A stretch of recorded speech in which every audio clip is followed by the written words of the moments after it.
Hello and welcome to episode 88 of Truth Be Told. Can you believe it? Double eights. So, this month we've been talking about relationships. And so, this is our final week talking about relationships. Now, that doesn't mean that we'll never talk about them because, in essence, like everything we talk about is kind of built around this idea of relationship, whether it's relationship with ourselves or others, groups, or relationships with the planet and the universe. And so it's all about relationships. But this is going to be our final week of really focused talking about relationships. So I thought it'd be really good to do a little bit of a recap so we kind of know where we've been. And so tonight, it can give us a little bit of a foundation for where we're going to bounce off of tonight. So let's just a little recap. So on week one, we talked about the self. And so this idea when we shift from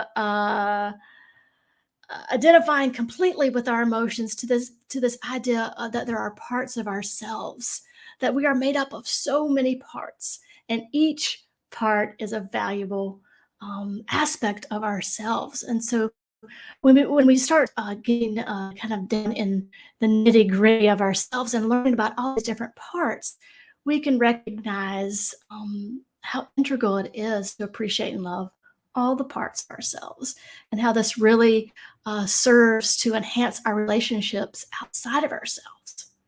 So, week two, we talked about you and me. So, what would it take to be willing for us to bare our soul, to say, this is how my soul is, this is who I am without any armor? Will you hold this for me? And so, this really talks about this really interesting dynamic when they're one on one relationships, and this ability to show up authentic, this ability to have my edges rub against your edges. And then we grow and learn from that space. And so it's really important to create this authenticity, not only in our own lives, but to allow the authenticity in the lives of other people. And that only happens when we show up that way. And then we invite others to do the same. So, week three, we talked about us, the groups that we form. And so, individually, if we're willing to show up authentically, then collectively, we can create these spaces where others can do the same. And so that's what we do in these groups of belonging, where we foster connection, we foster trust and safety. We foster this environment where I can show up put together or messy. And when I do that, I invite others to do the same. And then the collective experience is this transformative feeling of belonging and trust and understanding. And so, week four, we talked about letting someone else be right doesn't mean you're wrong. And that's it. That's all. And so we talked about moving beyond this us and them, moving beyond this right and wrong mentality. And when we begin to do that, when we begin to kind of break down the walls that this right and wrong and us and them mentality creates, then we can see not only ourselves, but see others for who they are, and begin to foster this collective experience of empathy, this collective experience of belonging. And from that space, see the transformative effects that it has, not only in our lives, but in the world around us. So that brings us to today, to what we're going to talk about tonight. Relationships, it's complicated. Now what? So we've learned all these things from this month. And so now we're going to talk about, so now what do we do? How do we take everything that we've learned, all the things that we've learned about ourselves, relationships with each other, relationships within the groups that we form, and relationships to the world around us? How do we actually take the things that we've learned and put them into action? So sit back and relax and enjoy this episode of Truth Be Told.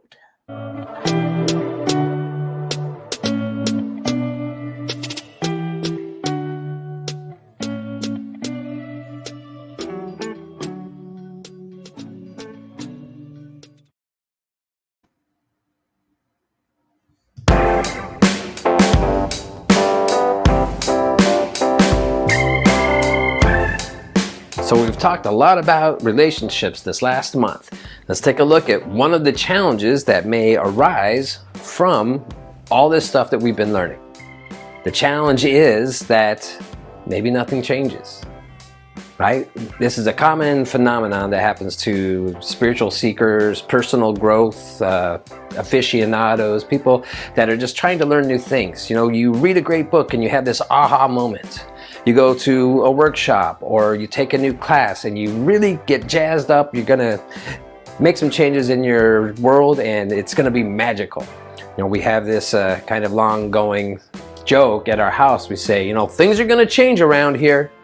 And pretty soon we get right back, you know, might last a day or two, might last a week, but the changes that we said are going to happen, you know, everything kind of just goes right back into its normal mode of being. And I'm not saying this to beat anybody up whatsoever, because I'm just pointing out really what I know has happened with me frequently in the past.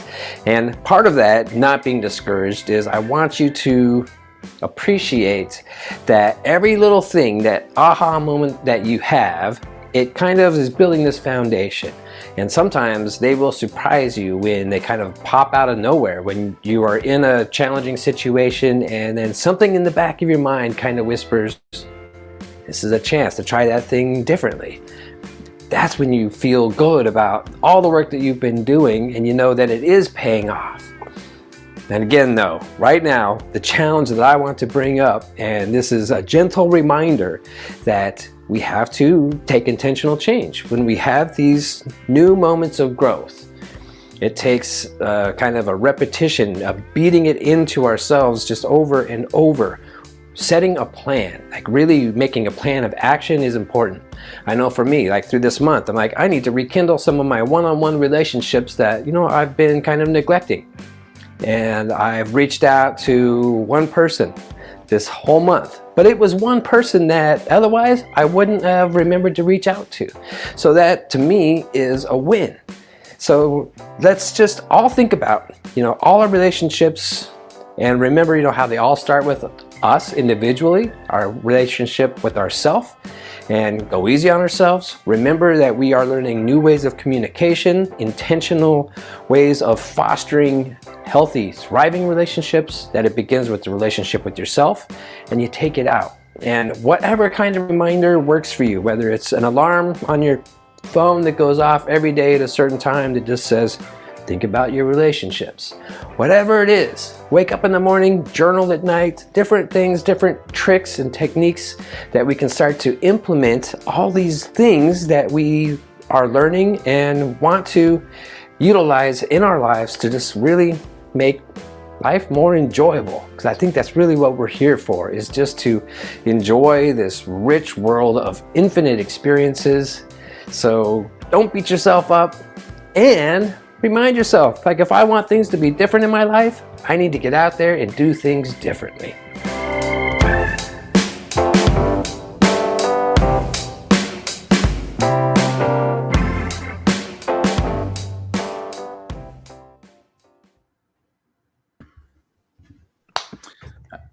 I don't think we can overstate that point. I relate to that so much. Yeah, what if nothing changes? Like, what if I don't do it differently? And then nothing changes. Yeah. But I like the reminder.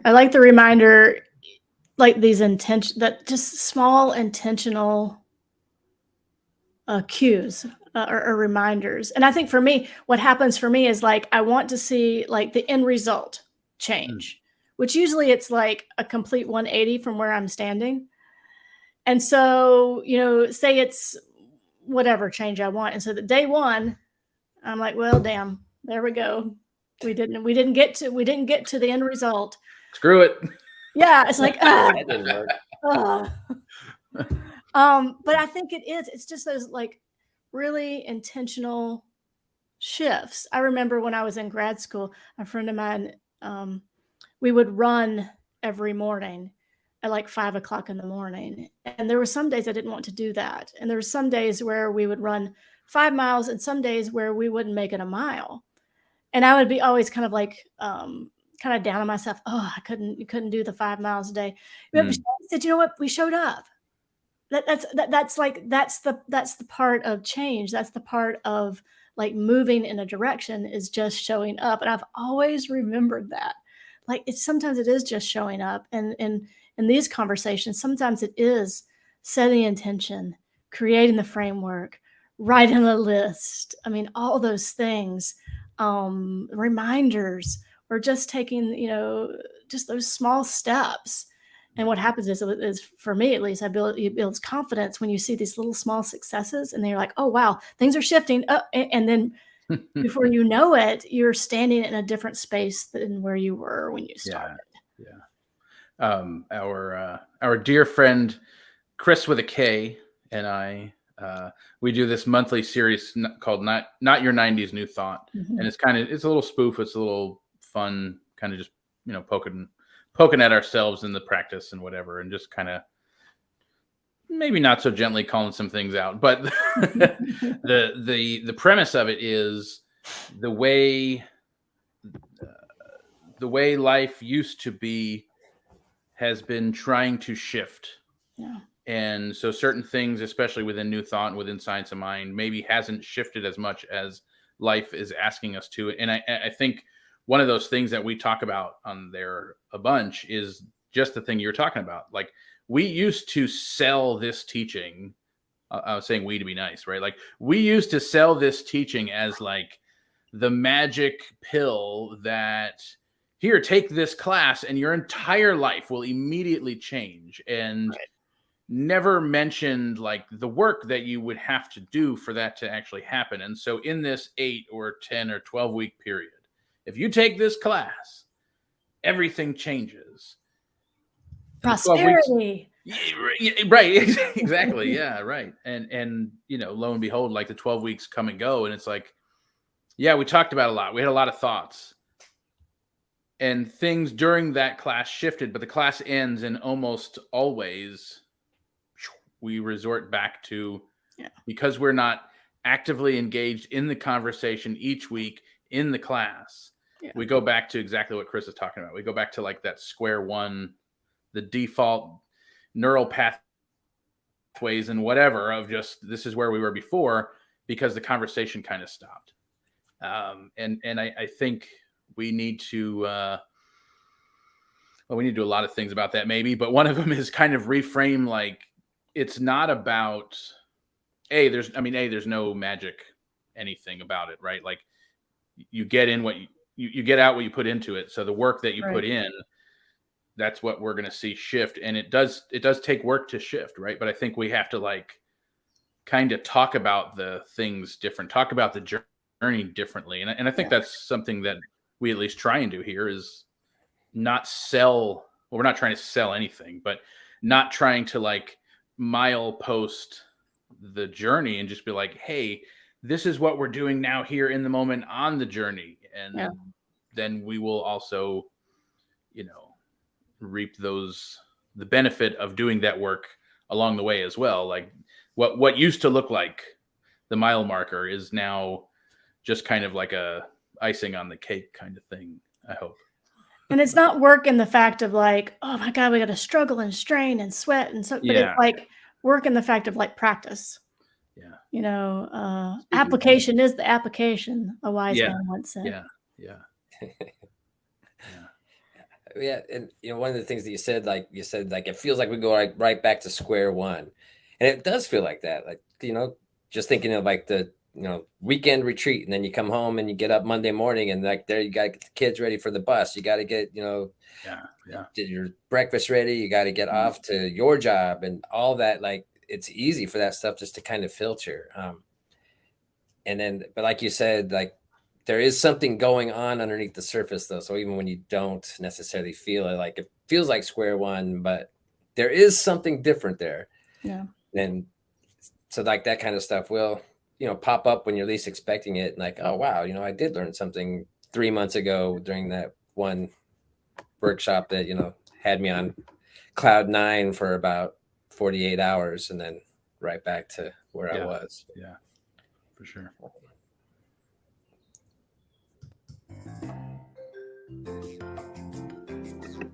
If you haven't already heard, there's a new wave of opportunity for community.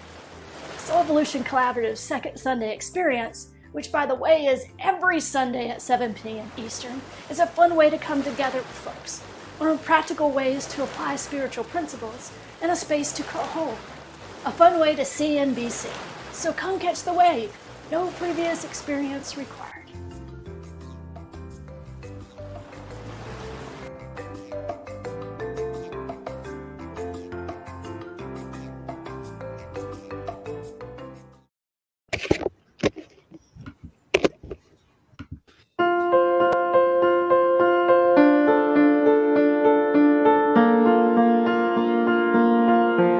It has been amazing to look at all of the possibilities that have come up this month around relationships. Committing to kind of pushing ourselves to looking differently or from new angles, to explore relationships in ways that might bring us out of our comfort zones. It has certainly deepened my sense of relationship in more ways than I could accurately even try to describe. But just like Chris was telling us, I have found it is really easy to slip back into the comfort zone of old thinking and not remember that I am attempting to create a new belief and a new habit. Or even worse, sometimes I have found myself even choosing the old thought or behavior. Our mind, our ego, our id certainly knows how to keep us in that comfort zone. And honestly, there's nothing wrong with you or your mind when this happens. It simply requires practice. And that is our possibility for this week. Practice.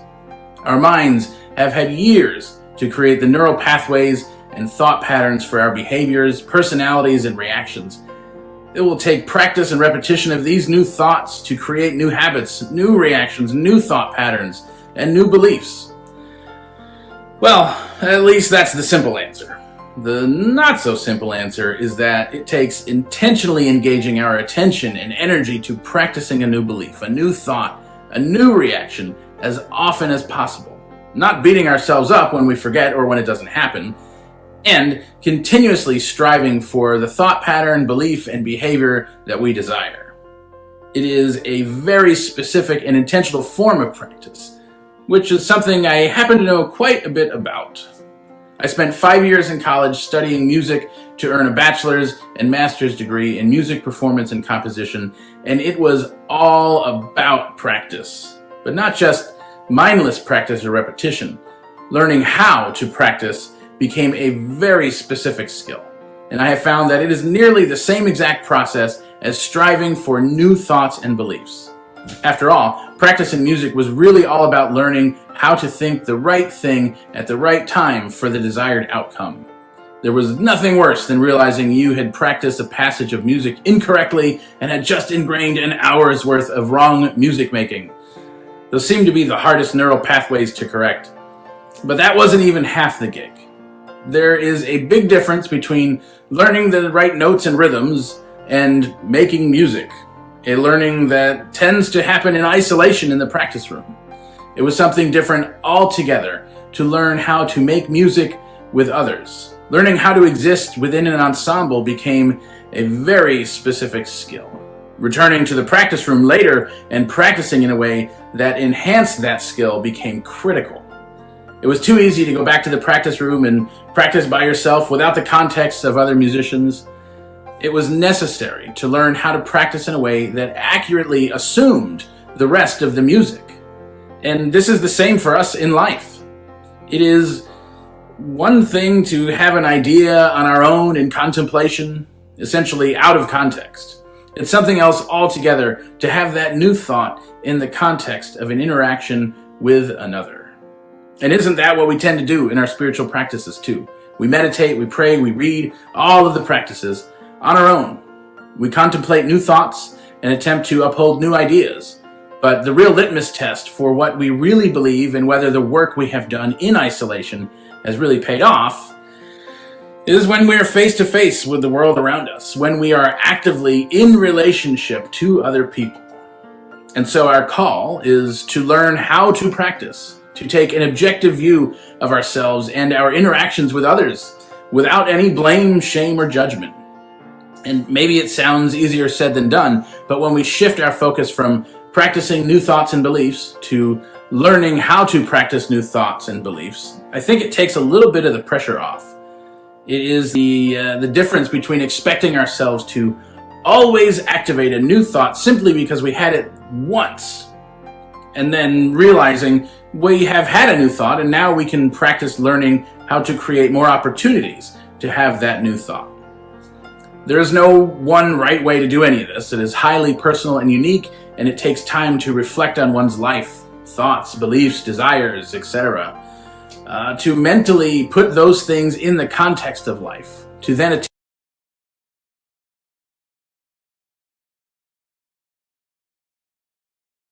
attempt to practice those things in real time with other people, while attempting to be as aware as possible regarding our interactions, to then bring those memories as accurately as possible, the facts of what happened, back into our practice room to contemplate and reflect. And then we start the process over. The most powerful tool I have found in this cycle is the pause. Simply reminding ourselves to pause and observe, whether it is pausing in our personal practice time of reading, prayer, meditation, whatever it is, pausing to assess our thoughts, our feelings, our emotions, the sensations, our reaction. Allow that information to be helpful feedback. Pause in your interactions with others. Assess these same things. Notice yourself reacting. What is happening in your body, in your thoughts? What automatic reaction is your body having? Pause in your remembering of this moment. When you're back in your practice room again, pause and reflect on how you feel about what was going on. Pause and assess. And always breathe. Pause is the key to being able to activate the change, to do things differently, to showing up in ways that we desire. Pause, breathe, assess, and breathe.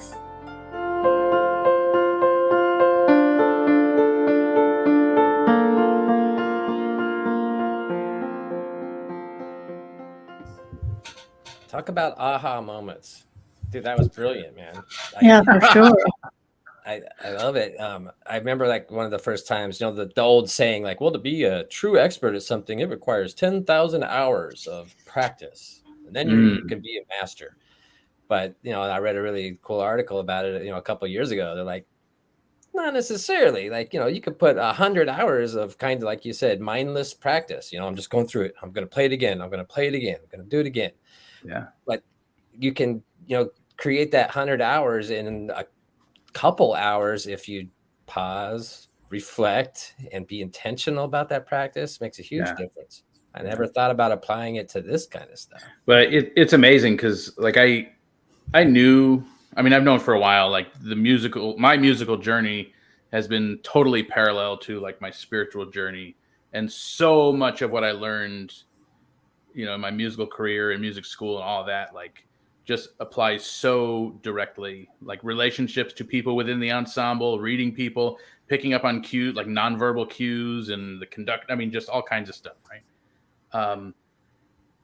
But what's fascinating is like there's like an old school like practice, like just put your head down and grind. Yeah, and that's what was like pushed on me for years. Since like fourth grade, really, into college. And it wasn't until probably junior year, maybe senior year of college, where I kind of started to figure out like I'm unlearning so many bad habits of just like ramming notes and rhythms.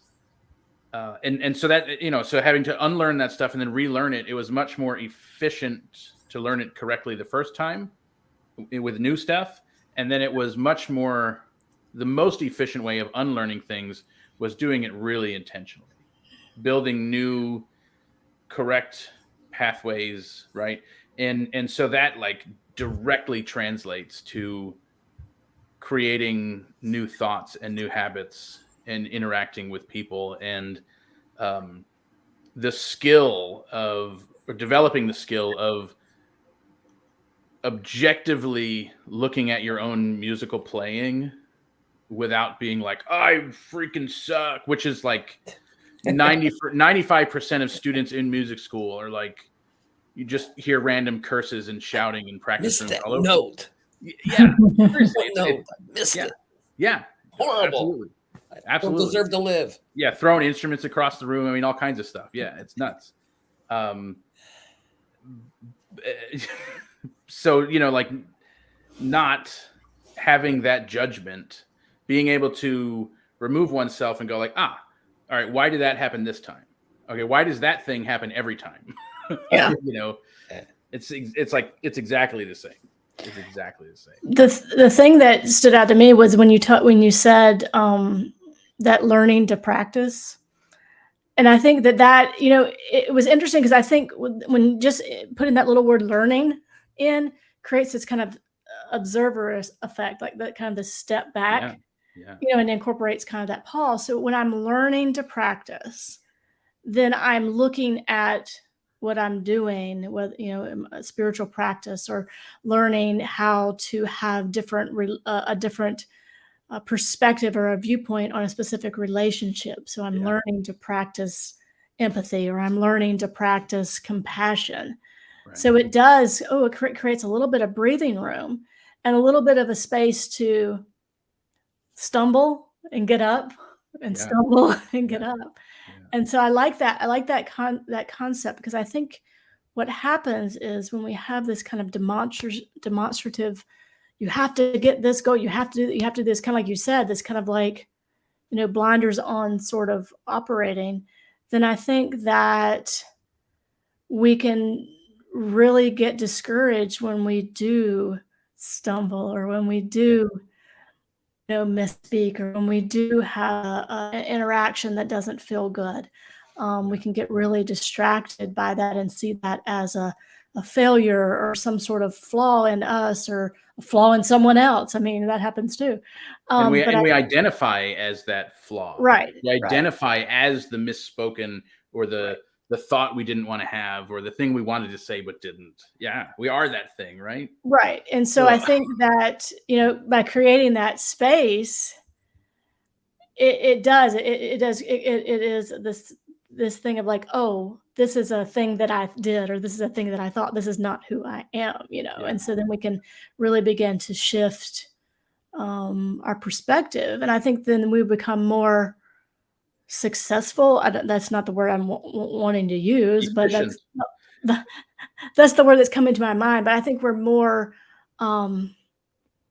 it sets a path for those things to be more ingrained and flow more easily when we allow ourselves the space to learn and grow and move. Yeah. I really like what you just said, Ryan. It makes me think about, just the learning is that softening. And it's that, like, the more you learn, the more you realize how little you know. Yeah. So when you do stumble on something, it's like, dude, it's okay, man. We're learning. That's what it's all about. We're just learning. Right. But you'll see people, like, when they first start getting into like a new hobby or a new idea or something, like the novice, you get even like more defensive when you make a mistake, because you're like, no, I know this. I should know what I know. Or get defensive when somebody's like, wants to give you like a gentle pointer or something, like, no, I know what I'm doing. What are you talking about? But then pretty soon you get to a point where you're like, oh man, I really don't know anything. Yeah. Like, I had no idea. You don't know what you don't know until you start to learn it. Well, and I think like learning how to practice kind of puts us in that other state of mind where it's like, it's not about what you know and don't know. It's about trying. It's about attempting. It's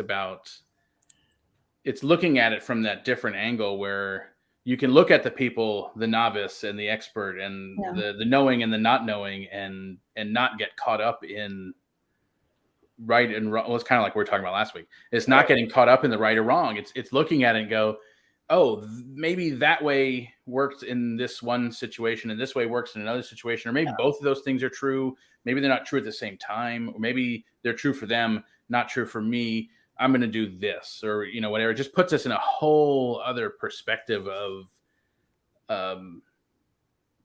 correct and not correct, or this perspective of trying, attempting, learning, playing, it's a whole other realm.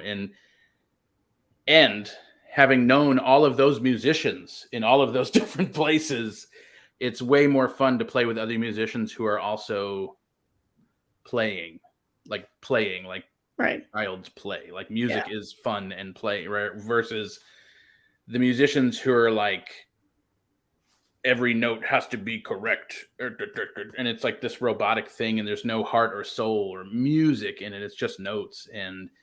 Or the one where like you do something they didn't expect and they turn into like dirty looks, and it's like, dude, I didn't mess up just because you weren't expecting, or whatever, right? Like there's a whole, it's like, you messed up. Who messed up? Whose fault was it? And it's like, no, like people are going to make mistakes. How do you recover from that? It's a whole other thing, right? Well, and that's the beauty. That's the beauty of community. I know we talked about it a lot, like that. And of course, when we're talking about it, because we're a spiritual community, so that's what this is kind of the lens. But isn't it a kind of a fun playground? If we actually shifted, community is not this kind of thing we come to and then we kind of get the information, then we kind of go take it. But actually, like, community becomes this kind of really active, textured sort of experience where we can practice this stuff.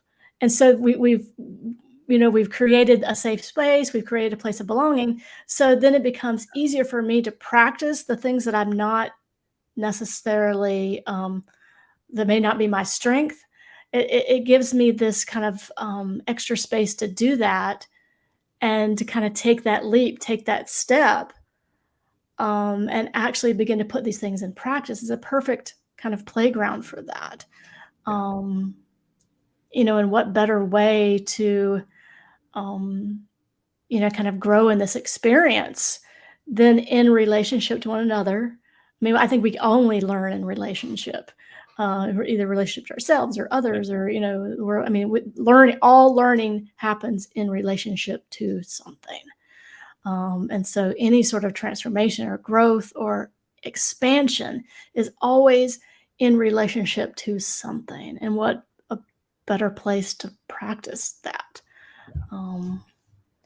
Yes, I think it's a wonderful experience. Mm-hmm. Well, thank you for joining us. As you can tell, we have a good time. And so we hope to see you next week as we explore the next step on our path of living everyday wonder.